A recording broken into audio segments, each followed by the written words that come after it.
Hello, everybody, and welcome to the 10th episode of the iDebate server. I am the moderator for tonight's debate, King Xerxes, also known as Oh Man My Bad. The topic for tonight will be, should Christians still follow old Mosaic law? Arguing in the affirmative is the iFunny user Farmer John's Corner, also known as SicSemperTyrannus in the iDebate server. And due to a change of plans, arguing in the negative is GeologyPage. Each debater will be given a 5-minute opening argument. After each debater has given their opening, they will have 10 minutes to rebut their opponent. After the rebuttals, they will have 20 minutes of open dialogue, asking each other with as minimal interruptions as possible. After the dialogue, they will both offer a 5-minute closing. This will conclude the debate, at which point we will allow audience members to connect and ask questions to the debaters. The debaters will only answer questions they are directly asked, so if you wish to hear both people answer, make sure to ask both of them. Q&A will last no longer than 30 minutes, after which that time has expired, the recording will stop, so any further discussion between the debaters or the audience will not be included in the upload. So, the rules are quite simple. The debaters will not be allowed to go over time during the opening or they will be muted.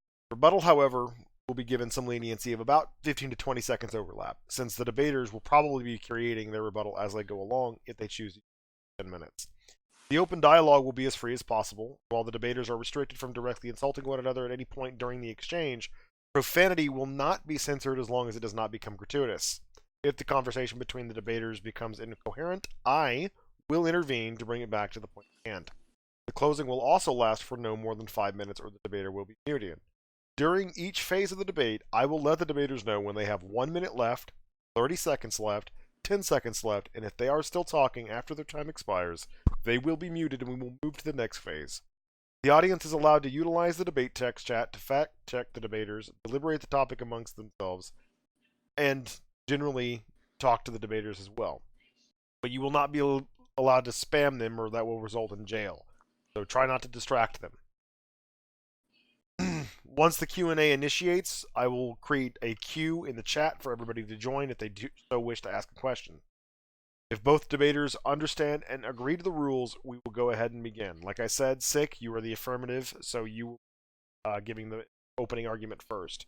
And at this time, you may start whenever you're ready. Okay, first off, my reason as to why Christians should follow Mosaic law is because Jesus the Messiah at no point denies that people should follow Mosaic law, and yet at no point points out any issues with the Old Testament. If Jesus were to point out issues with Mosaic law, then he would in theory be going against God's commandments. And without any kind of biblical authority from God, he would in essence be the Antichrist. And when someone is making a change on the behalf of God, usually they would announce it in some way or prove that God is on their side. But because Jesus has never done so at any point, nor even indicated that Christians should not follow Mosaic law, then I think it is safe to conclude that Christians should still follow it. And that's it. Okay, let's see here on the timer. That is 3 minutes and 56 seconds that we will go ahead and put on the open dialogue. At this time, GeologyPage, you're free to start whenever you want. Thank you. Good evening, everyone. First I want to say I do agree that Jesus did never speak out against the Mosaic law. He wouldn't have at the time because they would have been the dominant laws, the three of them. So we're talking about the ceremonial, the civil, and the moral law, which are the three governing bodies of the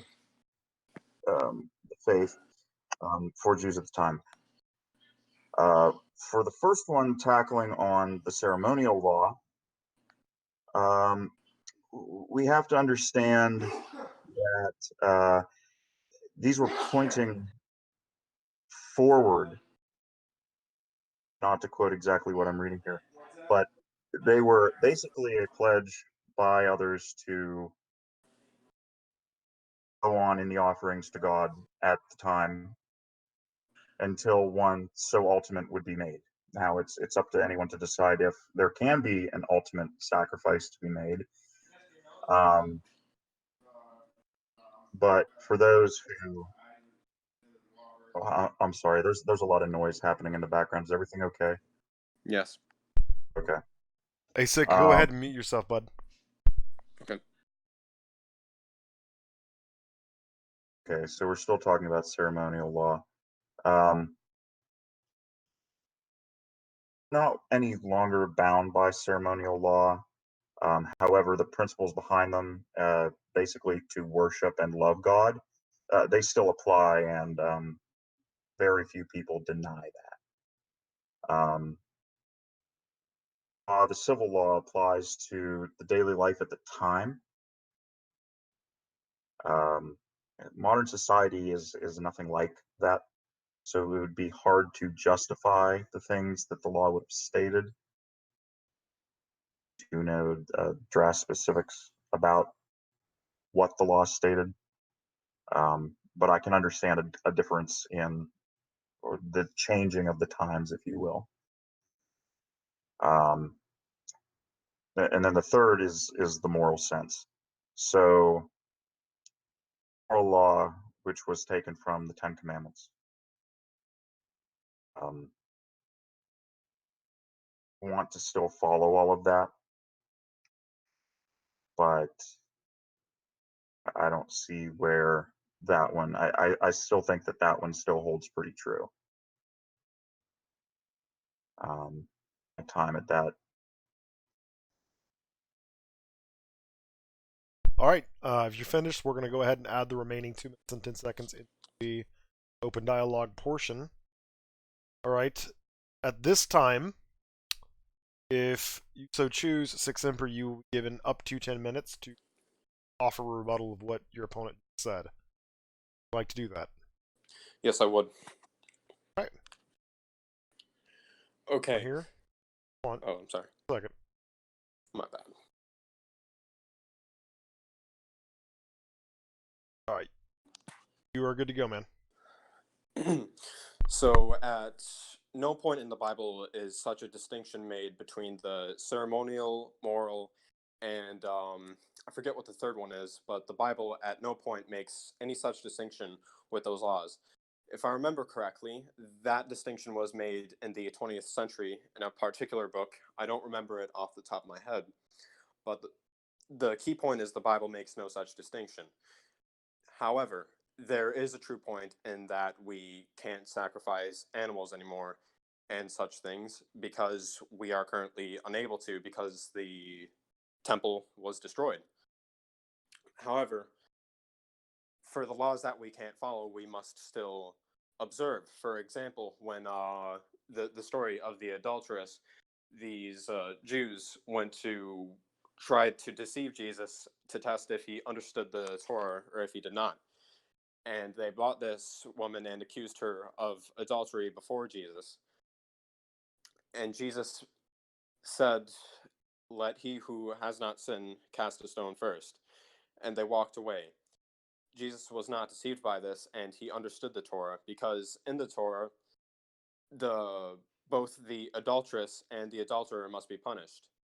With the adulterer away from the adulteress, then what judgment can you make with the how can you make that judgment if she committed adultery or not? And then there's also the point where in the Torah it also describes that 3 witnesses must be present to declare the person guilty. And because no such person was there,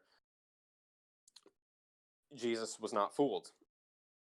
And when the woman was set free, Jesus said, "Go forth and sin no more." Sorry, I lost train of thought. Let me think here. Okay, so you still have more to offer? I'm thinking here.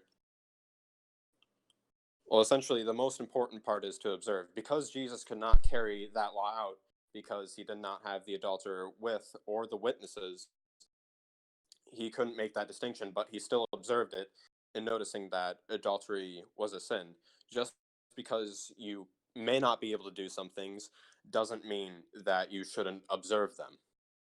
And that's my piece. Okay, and that gives 7 minutes and 19 seconds to the open dialogue portion. I'll go ahead and add that on there.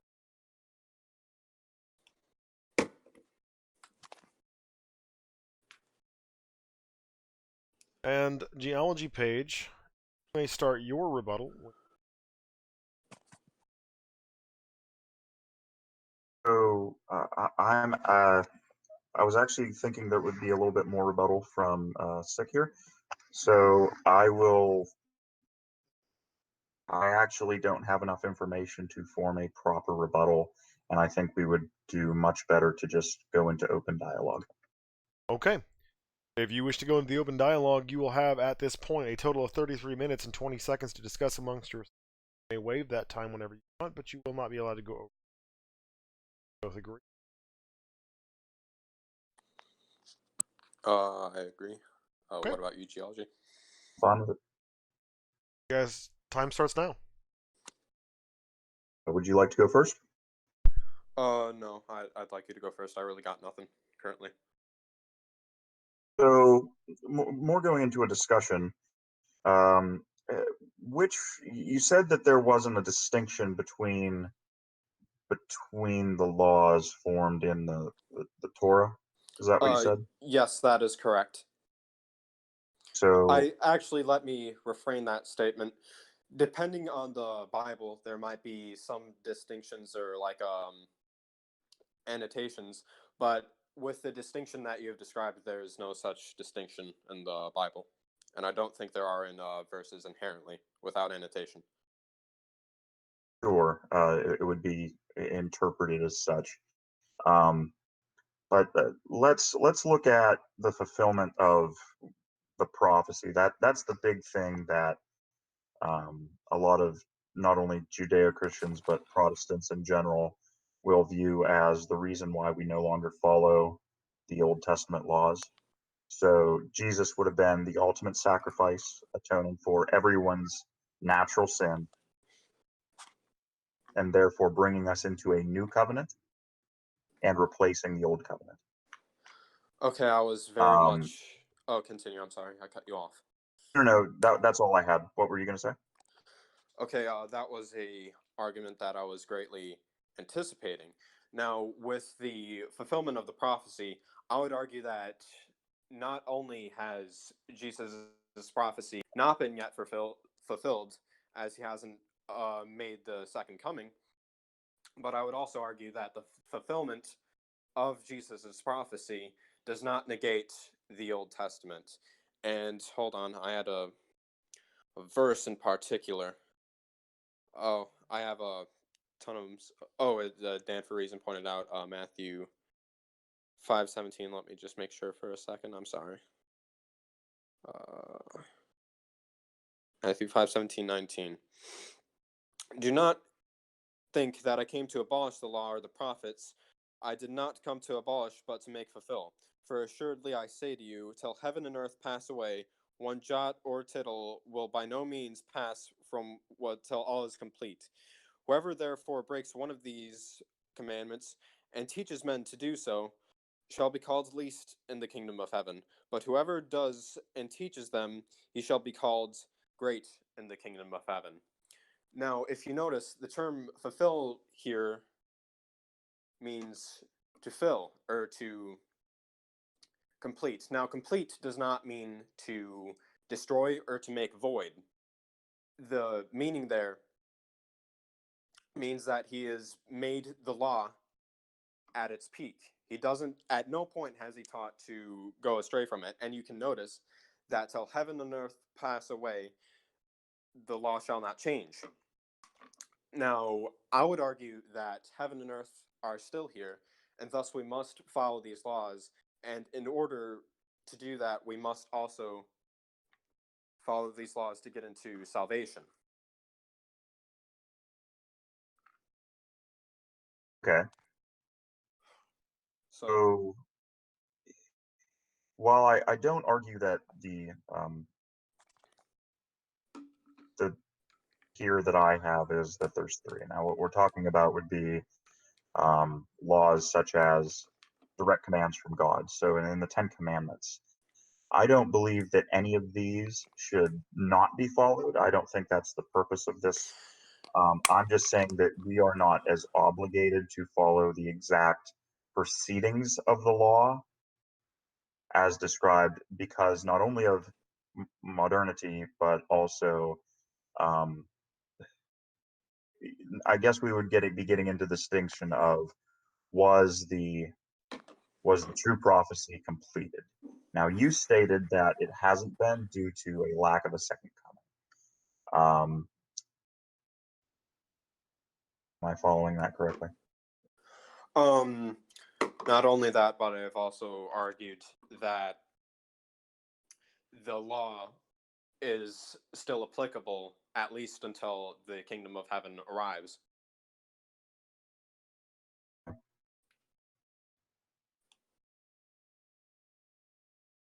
Was that all you had? I'm trying to formulate something here. I think what I'm at a loss at for is what exactly you're saying has changed. So I'm saying that, the general premise of we no longer have to make blood sacrifices and offerings because the ultimate sacrifice and offering has been completed. That's possible. As for the laws of cleansing your sins with animals and stuff, I'm not sure, but I believe Yeshua made a direct reference to that, but I'd have to jog my memory. That's not something I'm as well versed in. But what I do know more well about is the rest of the laws. And damn it, I kind of forget a lot of what you said. I don't disagree that the law of the general overlying law that we are to worship God, to love God, and not just any God, the one true God, since that's exactly what we're talking about. Um, that is still applicable. But the thing is, I believe the Ten Commandments were a summary of the Mosaic Law and the basic tenets that can be concluded from Mosaic Law. And the Ten Commandments were given to Moses, and he was told by God all of Mosaic Law. You guys will allow me. Why would the Ten Commandments be applicable but not the rest of Mosaic Law, which was the Ten Commandments essentially summarized? If you guys will allow me just a moment to provide a little bit of direction, when we say law, right, Old Mosaic law in general, are we talking about legal practices of the cultural era under Moses, such as chattel slavery, particular criminal penalties, action, those sorts of things, prohibitions on the consumption of certain foods? That is, I think, what most people are interested in. Could Christians still abide by these things? As far as the Ten Commandments, I'll go ahead and let Geology respond to that. Can you ask the question one more time?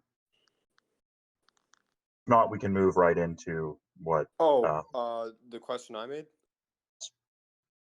Was that yes? Yes. I don't know. I actually forgot. I was listening to. He asked you why the Ten Commandments still matter, but the rest of the Mosaic Law doesn't. Probably because right. Did you have something? I don't want to know. Oh no, I just was going to say I lost my train of thought. Continue. Okay. So the reason why we wouldn't stop following the Ten Commandments is because they have no direct end. Unlike the prophecy, which is what we're talking about, where it could definitively have a direct end with Jesus' sacrifice. The Ten Commandments, I wouldn't argue that those shouldn't be followed.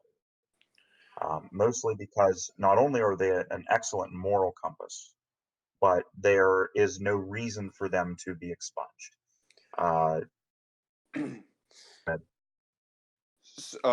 Is that all? Because I'd like to make a direct response to that.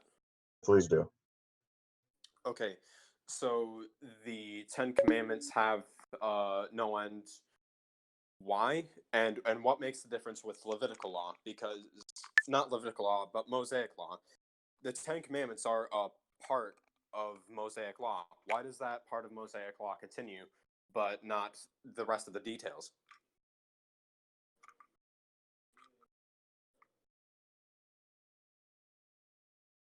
same reason that when this is kind of going a little bit beyond the scopes of what we're talking about, but it ties in. For the same reason that when, let's say, you want to start something brand new, you're always going to draw from the past. There is inspiration. It's rare to have 100% pure, brand new ideals whenever you're modifying from something new. So there's definitely good reasons to keep the Ten Commandments within the law.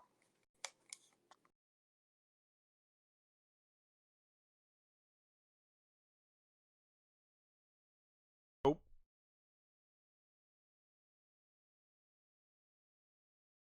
Have something? Unfortunately, I activated the queue too early and it both. So whatever you were just saying, geology, you'll need. That's my bad. Oh, okay. I don't know when I was muted, but I will start over. Word unfortunately.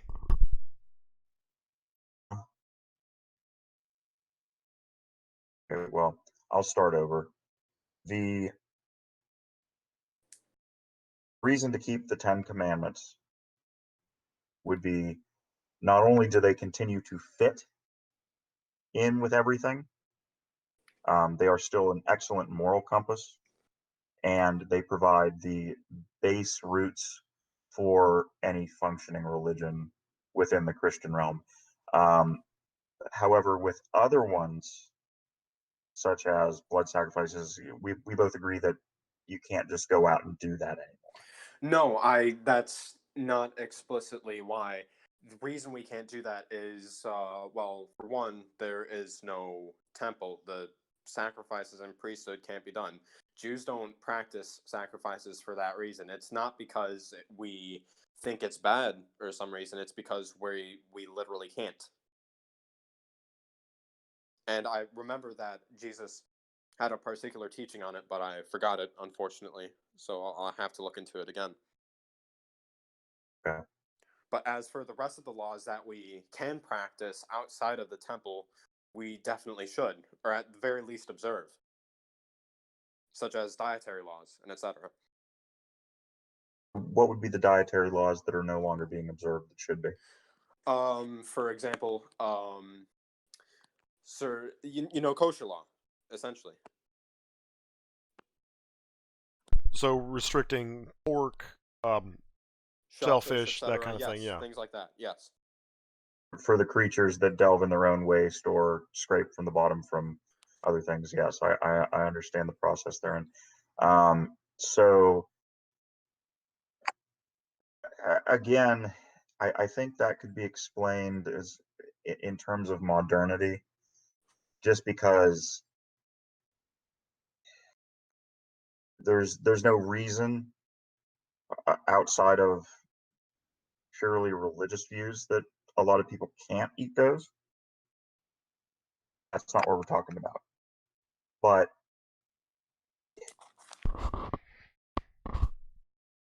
yes, to be very frank, I don't have an answer for why that would have changed. Okay, but the thing is, that's again part of Mosaic law. There are plenty of things about Mosaic law you're insisting shouldn't be followed. Like, can you give an example? I know you brought up the sacrifices, but I mean, besides that, besides the laws that we literally cannot practice. There honestly isn't. Huh? So there honestly isn't, because this isn't a topic that I'm greatly familiar with. I just know the basic teachings as to we no longer follow it. There was a new covenant installed with the promise of the second coming. But the thing is that expansion with the Gentiles still requires people to obey Mosaic law to reach salvation. Those teachings, though they mean nothing by their own with no like scriptural backing. So why do you insist upon them?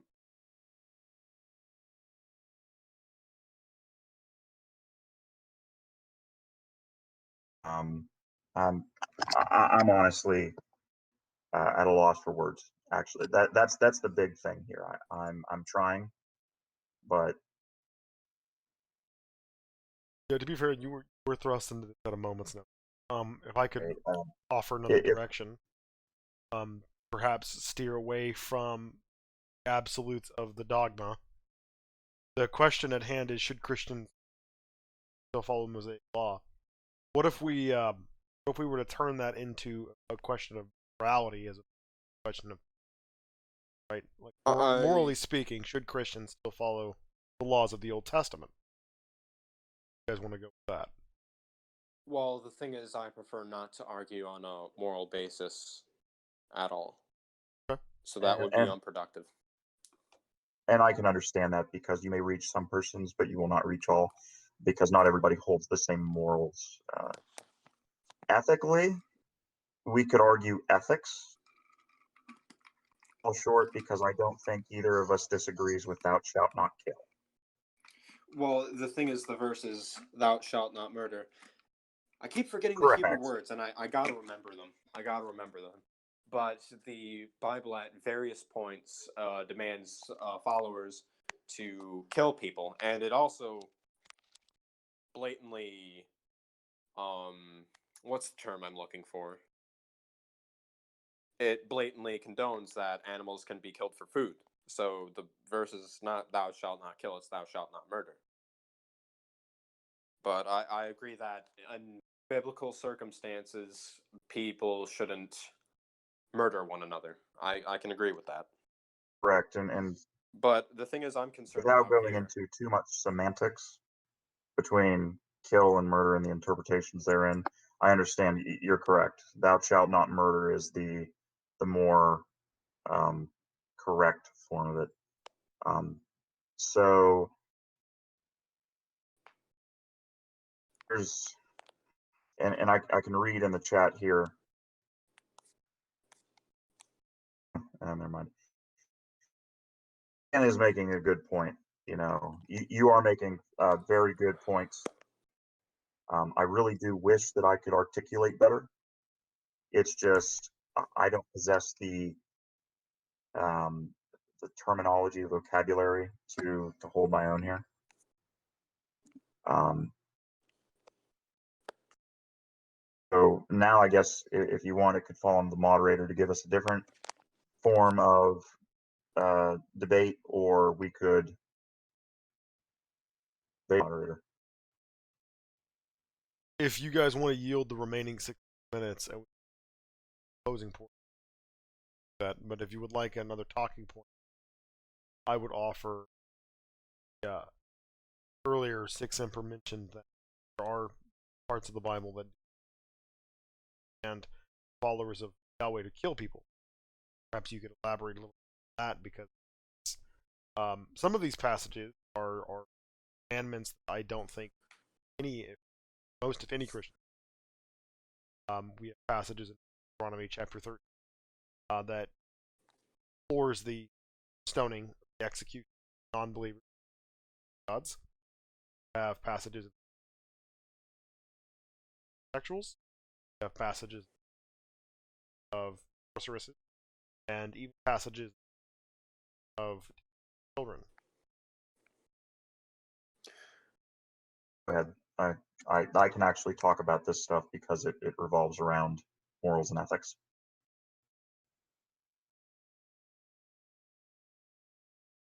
Go. It's all you, bud. Wait, you said you can argue it on terms of morals and ethics? Yes, I could, but you started. I didn't want to interrupt you. Anyway, okay, fine. So the command to kill one's enemy or the enemies of God was a product of the times and still can be looked at that way. So if that's normally one of the biggest justifications for war that we have in terms of how to form the religious justification. You're killing the enemy, so therefore it's not actually a mortal sin. It's your duty at the time. It comes to the stoning of adulteresses or which I guess you said sorceresses, I believe, I did say or sorcerers. disobedient children. Um, that again is a product of the morals and mindset it would have been of the time. They had a strong belief that one sorceresses existed and should be stoned as um, blasphemers, heretics. Wrong words, so forgive me. Um, but in today's sense, that doesn't exactly apply. And we have governing laws that state that I think Sick wants to get a we're word not in. allowed. No, no, please do, please do. Go ahead, Sick. Okay, so first off, I would like to ask why these are exclusively products of the times despite God commanding them in Mosaic law, which is applicable at all times. Long after the death of Moses, the Maccabees, for example, they still followed these laws and adhered to them strictly.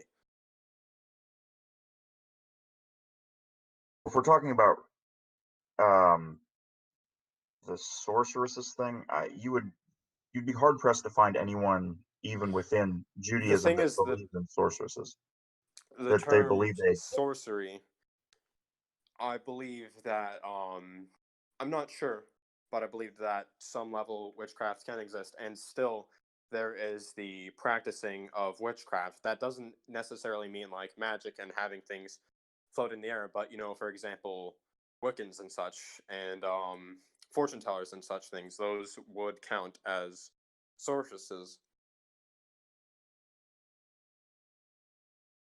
Okay, yeah, I can see that. Um, so that would bring it back to a times issue. So at even in recent times, now I'm talking 300 years, which comparably recent, the stoning and hanging of people who were accused of witches was rampant and common throughout the world. Peaking here in the United States, or it wasn't even the United States yet, um, in I believe the 1600s.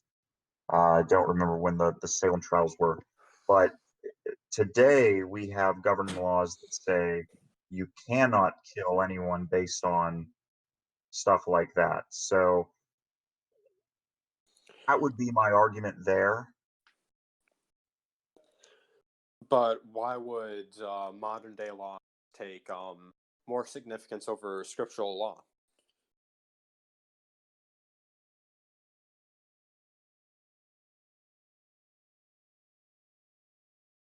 That that's going to be a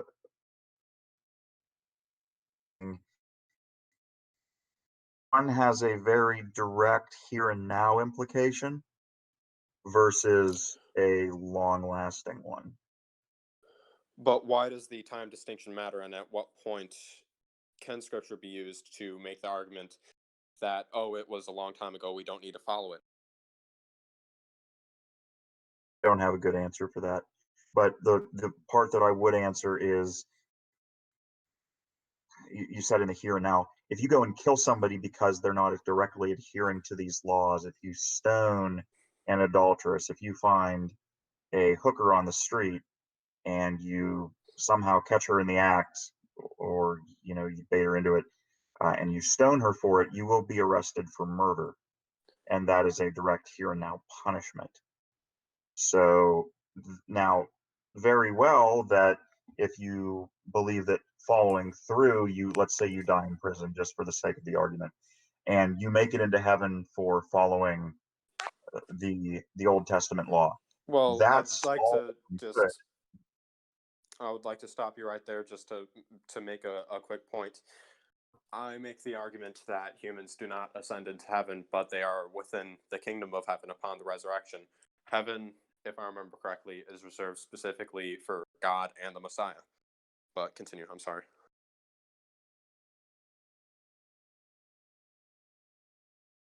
Uh, uh, I hear what you're saying. I do. Oh, I'm Um, sorry. Can I respond to Xerxes real quick? The verse he cited. no, you're fine. We'll wait for the questions. Okay, all right. I won't address it now. But Geology, what did you have for me? No, I was just continuing on that the difference between real. Hold on, I'm trying to read between BibleBot and Dan here. And the quote here is, "Let every person be subject to the governing authorities, for there is no authority except from God, and those that exist have been instituted by God. Therefore, he who rejects the authorities rejects what God has appointed, and those who resist will incur judgment." Not sure. I want to make sure I'm interpreting this correctly, that laws that are created are still within God's purview. Am I quoting that correctly? Okay. If we create a law that says that, basically, you murder, you go to jail, then that's a sin in God's eyes as well. Well, let me just stop you right there. The verse in particular, that means that if a law is instituted and if it doesn't interfere directly with your following path to God, then it should be observed. For example, stuff like the speed limit and such, or even in that hypothetical where you kill that hooker and get arrested, you should not make an effort to resist arrest. And the I believe the person who made that quote was Peter? Paul. Paul. It Paul was Paul? Tarsus. Yeah, Romans. I thought I. He Okay, wrote never that while mind. he was in jail. But no, in the story of Romans in this particular, Paul was quoting Peter, wasn't he? No. This is Okay, unique then I to must Romans. be. Peter does not make any declaration like. All right, I guess I'm just confused. But within that argument, Paul and so did Peter and Jesus refused to stop preaching, despite authorities specifically instructing them not to, and they also escaped from a prison. I think I'm not sure if that's the right word for it, but they directly disobeyed authorities because that interfered with their observance to God. So I would argue that in most secular nations, should you follow laws or not, I would argue yes, you should, unless they directly interfere with your recognition of the Torah and such. For example, with the Maccabees, I go back to the story a lot, but I think it's pretty useful to use here. With the Maccabees, these Seleucids, I can never pronounce the term right. Do you know Hollow? Not Hollow, Xerxes. Spell it out in the chat. I can't, but I can off the top of my head, so I'll just say Seleucids.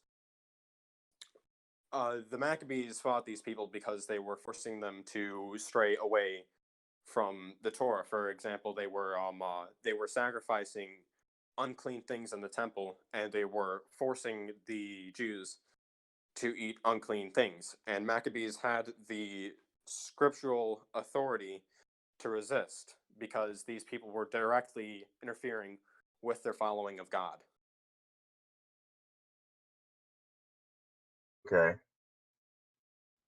But that's my whole piece on that particular verse. I think it's misused a lot to kind of put this position out here that authorities of the world are divine. I would argue that and I don't know the Greek translations or the Greek words being used, but in that particular passage, I don't think it is glorifying the authority, but is rather letting it known that the authority that currently exists is because of God. And that's the case with everything. Everything that exists currently is because God allows it to.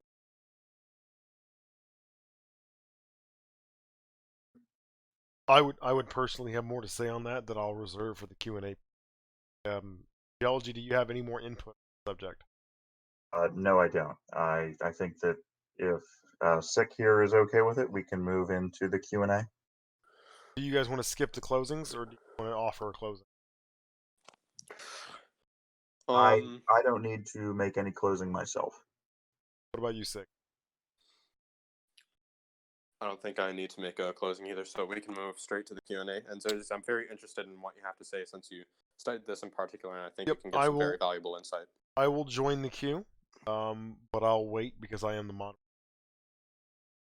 presentation class. So, to everybody who's listening, if you join the queue chat, go ahead and click the check mark and hit that button. Once you join the queue, I will cycle it through. You'll be able to come in and talk to the debate question. So now, if you wish to ask a question, again, that is in the chat.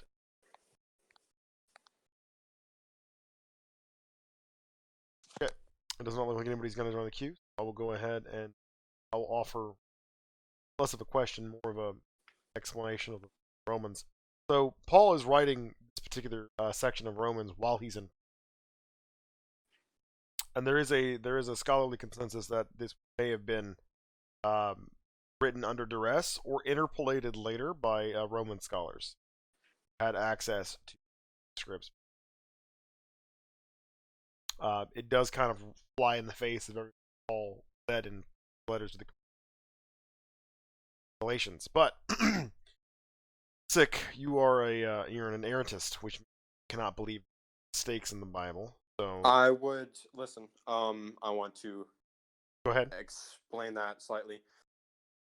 I more so believe the case for OT because I've yet to see a convincing argument that it shouldn't be used as that it shouldn't be inerrant, and most of all, if it wasn't inerrant, then the whole kind of use for the Bible would fall apart. So I would actually love to schedule a debate with you on is the Bible inerrant. Sure, but we can do that probably for next week. I like to judge everything based on the New Testament, based off the Old Testament. So if the Messiah makes claims or anything that are contradictory according to the writers of the New Testament, then I kind of contrast the two and I determine whether or not such a which part of the confliction should be followed. So I don't inherently believe that the New Testament is inerrant, and you actually pointed that out before, and it was the conflict between the book of Luke and Matthew, I believe. Yes. And, but there's also conflicts in the Old Testament that we go over. If you decide to have that debate, I have a lot to say on that subject. But I think it should be less of a debate, but more of a speaking experience, because I don't believe I have too much knowledge or grounds to we can get there when I haven't looked into it enough, but I would love to have that discussion with you. Yeah, we can work on that once this is over, but I want to continue on with the passage from Romans. So if you genuinely believe that the Bible is devoid of error in the sense that nothing in the Bible is at odds with each other, then what Paul is saying has to be true to a degree.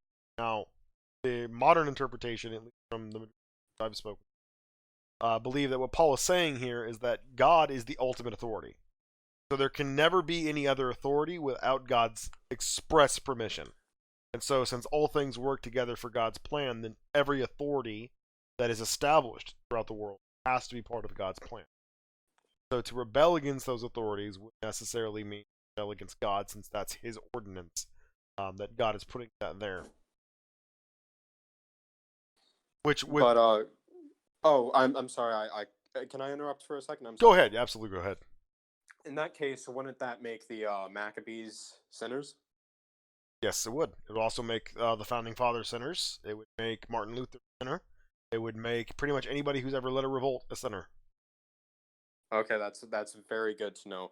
Oh, would that include the I forget his name, but he assassinated that Moabite king.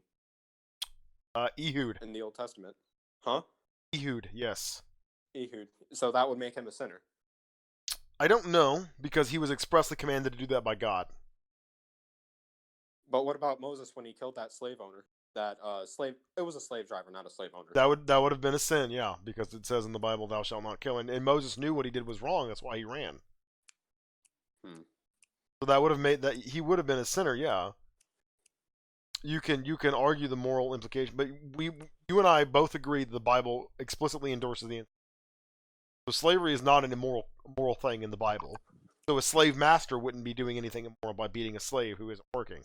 But the thing is, he was a non-believer killing a believer, and that would, in a sense, violate the But that law hadn't What been is- passed down yet. Oh yeah, there's also that too, and that's also the same case with Lot and his incestuous relationship. Well, So that makes sense. You have God, like the general consensus amongst Old Testament scholars is that the 400 years of slavery was a punishment. So whatever's happening to the slaves while they're still enslaved, God wants that to happen. And he only stopped it when he figured it was time. He came to the decision, he hailed Moses as the prophet, and he used Moses to excise the Israelites from Egypt. So at that point, you could argue that afterwards, post facto, that killing a slave owner would be moral if someone attempted to enslave the Israelites. But Alright. Moses would be considered a sinner for murdering the slave owner. And as I don't think Ehud could be considered be similar to David, because David rebelled against the governing authority when he took Saul's throne. But God had anointed that. He established that authority, so he was using Ehud and he was using David to overturn an authority that he established. So that would not be a sin, theologically. All right, that makes sense. Okay, but continue. Yeah. So when the New Testament, I think the primary argument to be offered, which again I don't agree with, I'm playing devil's advocate here. The primary argument to be offered for not adhering to Mosaic law is that modern governments have decided that those things are immoral, and we are commanded by God to obey the authorities. And the modern authorities say slavery is immoral, you can't kill people, okay, you cannot kill people or who worship another god. And these aren't like, a one-off instance either, like geology seemed to be in the depression. These are laws. If you are gay, you die. It's not like, oh, this specific gay person for these specific actions should be killed in this specific instance. It's a declarative statement. For example, in the United States, if you commit first-degree murder, most of the time you're probably going to get executed. That's what these ordinances were. They were absolute laws that would be enforced regardless of the time period, for the most part. And most Christians, overwhelming majority of Christians, do not adhere to that in the modern era because they believe that the covenant with the new covenant overturned the old Mosaic law. So when the veil tore after the death of Jesus, it eliminated the need for us to provide sacrifice. Okay, and the laws that were in place at the time were as a direct consequence of the need to provide sacrifice because we were not one with God. So we were not allowed to have a personal relationship with God. So there was some necessary strictness that we saw in the laws back then. And there's also modern apologists that argue that the laws back then were directly in regard to the lack of medicine, right? So gay people were executed because they spread diseases around. Well, nowadays we have medicine that prevents that from happening, so it's no longer morally imperative to kill gay people. People who worshipped other gods, according to the scholars anyways, often engaged in practices like incest and orgies that also would spread diseases and create harm to the why they were them. A common apologetic I've heard for the passage in Numbers where Moses instructs the Israelites to kill all the men and women of the Midianite camp, but save only the virgin girls, is because there was a disease going on through there, and the boys were subject to it because they got circumcised, so they could contract the disease. Only people who were not subject to contracting the disease were women who hadn't had sex. That's why they saved the virgin. That's the apologetic heard. I don't agree with that. What I'm offering here is a well-rounded response to why modern Christian scholars believe the covenant overturned or barbaric or primitive laws of Moses. Yeah. And I think my father, he's not technically a Christian, but he has made the latter argument that they were products of the times because they prevented like degenerative things. Like, for example, you couldn't eat pork or fish because it was it had not fish like crawfish and stuff because it had the potential to be infectious and spread disease and all that. But I don't think if you're a Christian from a biblical standpoint, that can be argued, since God has made these declarations himself and they're explicitly his commandments. It's not to be followed because it suits a particular lifestyle, it's because God demands them, and that's the only reason they should be followed. As far as your response to the annulment of the old law, I think that it's pertinent to note that that is only in Matthew.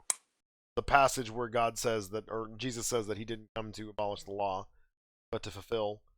That is only in Matthew. Almost every other thing that Jesus says, the red letters, you're going to find in all four Gospels. But that is exclusively in Matthew. And there is a scholarly notion that that was added later on by Hellenistic Jews in the 2nd century.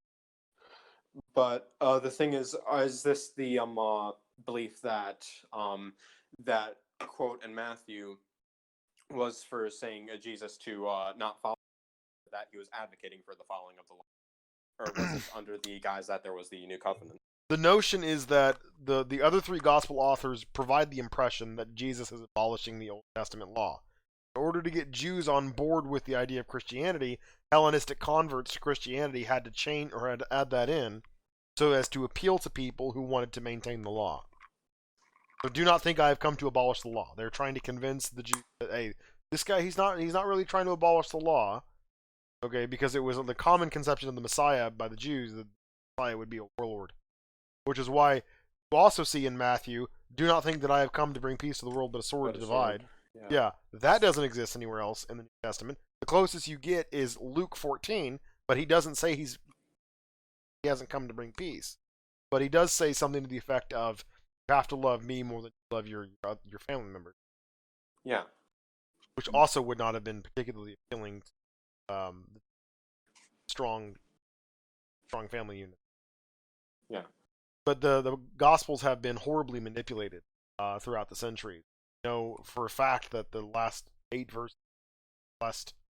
12 verses of the Gospel of Mark weren't in the, and they were added to appeal to particular denominations of Thessalonians. Because the Thessalonians were in doubt. They thought, well, come back now, isn't he? They're impatient, and so added in probably sometime around the last half of the 2nd to the century, that Jesus said, well, I'm going to come back before some of my disciples die. Which doesn't make a lot of sense if you think about it, but that's where we tend to believe that interval. It may have come earlier, like right before the turn of the second. But we know that the creed caused a lot of problems, and so there does seem to be this idea in Mark, Luke, and John that Jesus is in fact overturning the Mosaic law. The principle of sacrifice, the need of atonement, and that salvation is a gift. It isn't something that you work for. As long as you believe you are saved, and following the law is now completely irrelevant. But wasn't there, hold on, I have some more verses in here. Take a look at them. I have a ton of them saved because I was preparing for arguments that Roar could have been made. So I'm just going to look through here. Well, I still haven't heard from him. I don't know where he's at, but hopefully we'll be able to schedule a round 2. You guys can actually go. If anybody else wants to ask a question, jump in the queue. Like, the queue is open. And I will use nobody left. I would like to say something. Go ahead, Geology. To Sick, if I can. I do appreciate that you're willing to come on and talk with me. I know that I don't have a lot of experience in this, but I did have a lot of fun. It was a good chat. I wish it wasn't a topic that I was a little bit more versed in. Well, you get the chance tomorrow, won't you? But yeah. Nate Boards is actually in here right now listening in. Hello, Nate Boards. He's the contender for tomorrow night. We are incredibly excited for that. So, Nate, I know you can't respond, but we are looking forward to it.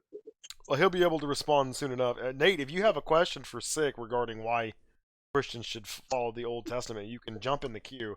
Go to the debate text chat, or the queue chat at the top there. You click on that. There's a little queue prompt.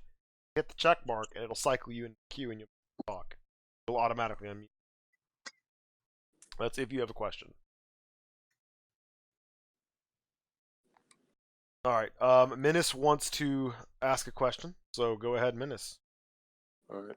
Oh, no, I don't. Why are you in I the tried to queue? leave that. I pressed X. It doesn't take you out. There, now you're out.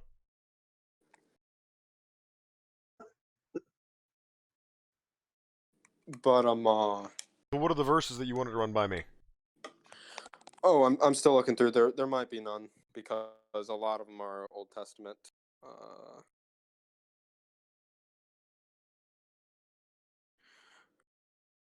Oh yeah, there was that vision featured in Acts where Peter had that vision of the unclean animals. This refrains more to dietary laws, but people like to make the argument that because God said to Peter in this vision that animals were clean to eat, then animals are clean to eat. But that's not the case. Peter, he refused several times, if I remember correctly, and then God lifted the animals up or something like that. And then Peter explains his vision later, and he uses it in comparison with the way he treated Gentiles. And he went and spoke to Gentiles, and the Jewish elders were upset with him. But he explained that his vision was that he shouldn't call the Gentiles unclean or common. Okay. Do you know? Are you familiar with Matthew 15? Matthew 15, not off the top of my head. Okay. All right. So this is another one of Jesus' sermons. If you go down, I'll read you the full context. Then came to Jesus the scribes and the Pharisees, which were of Jerusalem, saying, "Why do they transgress the tradition of the elders? For they wash not their hands when they eat bread."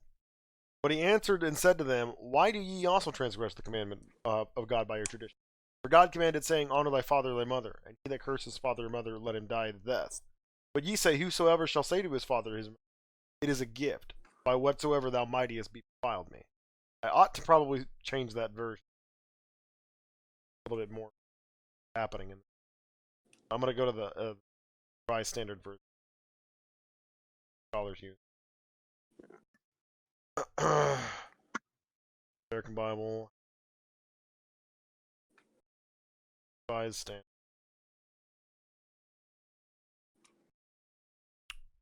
The people honors me with their lips, but their hearts are far from me. In vain do they worship human steps as doctrines.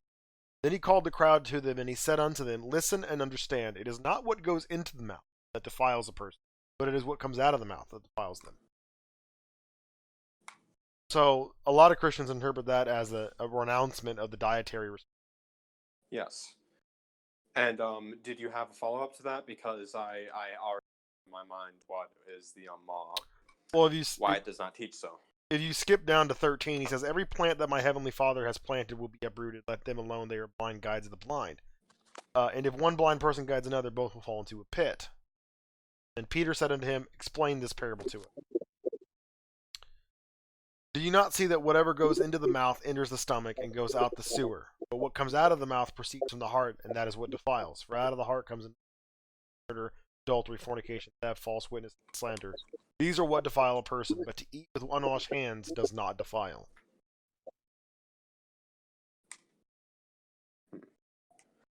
So you could also argue he's denying the existence of terms there. But that is a verse that people often suggest that Jesus is overturning the dietary. But you understand why it's not, right? Or will you explain that, like, continuing? Because I have my personal reason. I'm playing devil's advocate here. Okay, well, I guess I'd just like to point out for the fun of it is that Jesus is simply talking and explaining to the Pharisees why their tradition doesn't, why it's man-made and why it doesn't have grounds in the Torah. He's not saying to not wash your hands before you eat, but he's saying not to adhere to this tradition. And also another argument I've heard is that I think there's also a verse later kind of explaining what food is, and whichever he said at some point something along the lines of that whatever the Father has made clean to eat, ye shall eat. And something along those lines. I'm sorry, I'm not really articulating it very well here, but I think you get what I'm saying. Another argument is that the unclean animals are the result of original sin, and since Christ atoned for sin, as long as ye accept Jesus Christ, then sin has been atoned for. Because if you read Genesis, God gives dominion over all the animals to Adam and Eve. Well, they can eat all of them if they can eat plants. It's only guys, after the fall. I will be right back. Okay, go ahead, Geology. It's only after the fall that we're introduced to the idea of unclean animals, and that comes in the story of Genesis.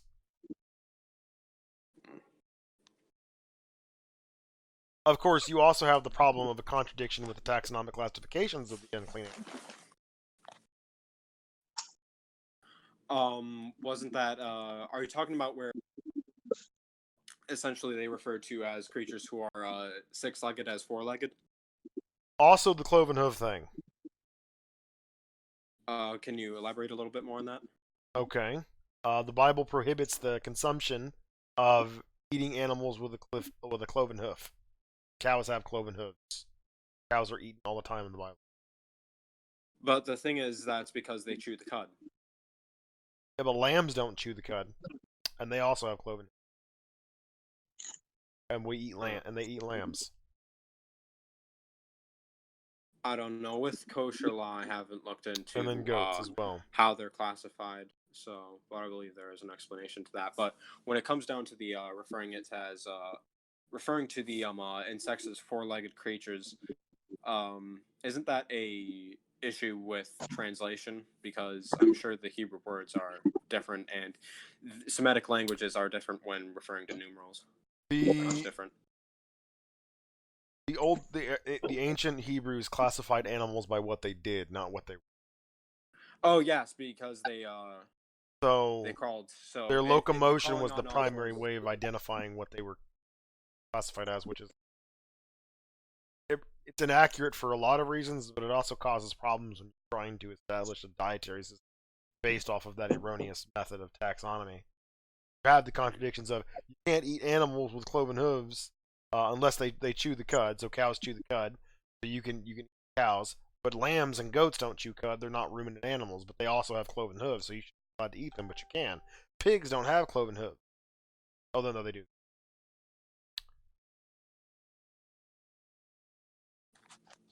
I don't know. I'd have to look into it more. I don't have it. Yeah, pigs have cloven hooves. Horses, equines don't have cloven hooves. I was thinking. You still talking to people? Yes, I still am, nigga. Can you please chill out? Oh, whoa! This is being recorded, sick. I can't say the N-word. You cannot. That'll get the video taken off YouTube. Oh no, that's terrible. Can you censor it in like editing or something? Maybe. I don't think I can. Dietary laws. Maybe I can. I don't know. I think we're good. We can stop the recording there if nobody else has any input. I want to yell at you. Well, we can do that when the recording's over. Yeah, we'll cut it before the N-word. All right. I can do that. I'll just prop it. All right. So that's going to conclude the debate for tonight. Thanks everybody for taking a listen. I'm going to go ahead and stop the recording.